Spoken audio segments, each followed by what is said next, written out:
Өглөө бүтээгдэхүүнээ ямар дараалалаар хэрхэн ухах заавартай танилцъя. Та өглөө босоод нэг аяга бүлээн ус уусныхаа дараа юм уу эсвэл шууд бүтээгдэхүүнээ ууж хэрэглэж болно. Та эхлээд эмчилгээний зүгийн балнаасаа нэг жижиг цайны халбах хэмжээтэйг авч 200 мл бүлээн усанд найруулна. Үүн дээрээ нэмээд зүгийн жилийн усан ханднаасаа саруулынхаа энэ арын хэсгийг нь шахаж хийг нь гаргаад үзүүрийг нь хандан дотроо хийхэд өөрөө сурагдана. Тэгэхээр нэг иймэрхүү хэмжээтэйг аягтай усандаа хийж найруулна.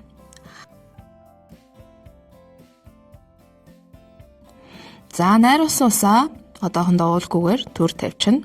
Нөхөс сэргээх үрлээ уухад бэлтгий. Тэгэхээр энэ гурван төрлийнхөө үрлүүдийг хэрхэн хойлох талаар зааврыг хэлж өгье. Эхлээд апи формула 2, апи формула 3 гэсэн бичигтэй үрлүүдээ том савнд хийгээд сайтар холино.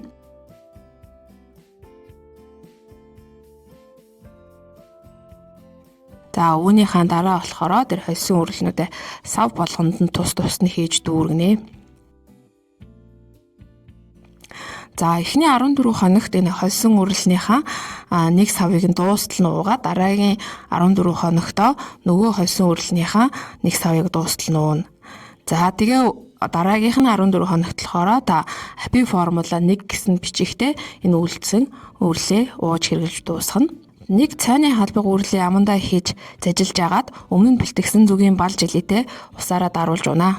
Үрлээ уусныхаа дараа зүгийн жилийн тосон ханднаасаа саруулынхаа энэ арын хэсгийг нь шахаж хийг нь гаргаад үзүүрийг нь хандан дотроо хийхэд өөрөө сурагдана. Тэгэхээр нэг иймэрхүү хэмжээтэйг соруулж авч хэрэглэнэ. Үүнийг халбон дээр хийгээд шууд ууж болно. За хэрвээ энэ тос нь бас өтгөн бүтэцтэй учраас шууд уухад тань таагүй санагдах юм бол ардаас нь жоохон бүлээн ус балгачиж болно. За ингээд 30 минутын дараа та өглөөнийхөө цайг ууна. Хоолныхон дараа болохоор жилитэй лавнасаа нэгийг аваад 10-15 минут зажиллана.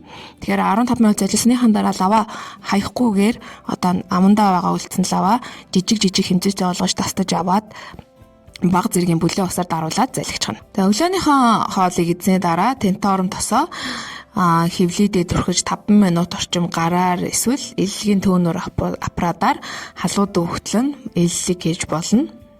Одоо өдөр ямар бүтээгдэхүүнээ ямар дараалалаар уух заавартай танилцъя.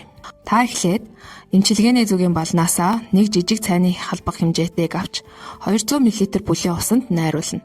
Үүн дээрээ нэмээд зүгийн жилийн усан ханднаасаа саруулынхаа энэ арын хэсгийг нь шахаж хийг нь гаргаад үзүүрийг нь хандан дотроо хийхэд өөрөө сурагдана. Тэгэхээр нэг иймэрхүү хэмжээтэйг аягтай усандаа хийж найруулна.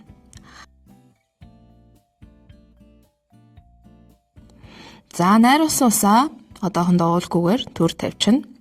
Нэг цайны халбаг үрлээ амандаа хийж зажилж агаад өмнө нь бэлтгэсэн зүгийн бал жилээтэй усаараа даруулж унаа. Үрлээ уусныхаа дараа зүгийн жилийн тосон ханднаасаа саруулынхаа энэ арын хэсгийг нь шахаж хийг нь гаргаад үзүүрийг нь хандан дотроо хийхэд өөрөө сурагдана. Тэгэхээр нэг иймэрхүү хэмжээтэйг соруулж авч хэрэглэнэ. Үүнийг халбон дээр хийгээд шууд ууж болно.